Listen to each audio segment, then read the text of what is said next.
Hara Armea! Rikin, magtungo ka kaagad ngayon din sa Lereo upang iulat sa aking adang nagaganap dito. Masusunod, mahal na Hara.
Uy!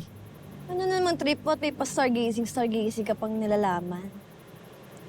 Ganda kasi panoorin ng stars. Kaso hanggang tingin lang talaga tayo.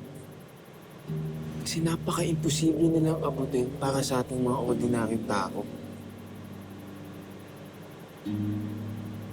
Saan naman galing yung hugot na yan?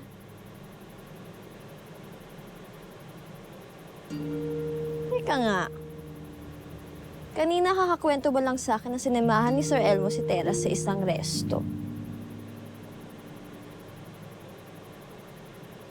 Umaamin ka nga. Nagseselos ka, no? Ay, sus! Ayun na nga! Nagseselos ka. Magsiselos pinagsasabi mo?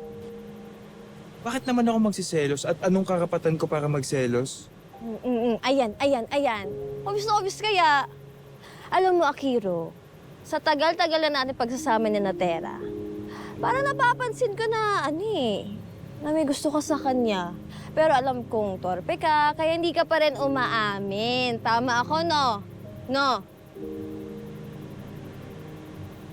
Confirm! Silence means yes. At dahil dyan, ililiver mo ako ng milk tea na may maraming jelly because jelly equals jealous equals Akira. O, di ba? Torpe-torpe mo kasi. Kaya dapat hindi ka magiging torpe para hindi ka na maging Palibhasa kasi hindi mo alam yung pakiramdam na sasaktan at nanliliit sa sarili mo dahil wala ka ng laban sa karibal mo. Uy, seryoso naman ito. Akiro! Sorry na! Akiro naman eh. Karangalan kong makatunggali ang bagong rama ng sapiro upang aking paslangin. Huwag kang pakatitiyak. Dahil handa akong labanan ka.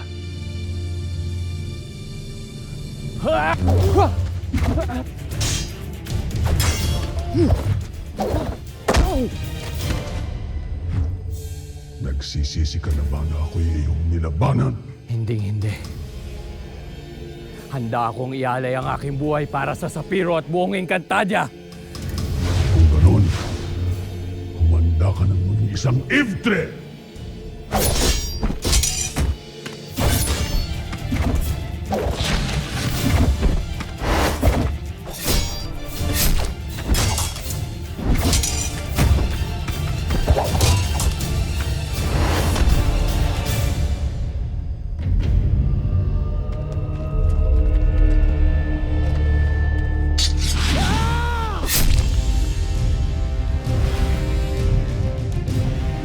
Tanak Resma!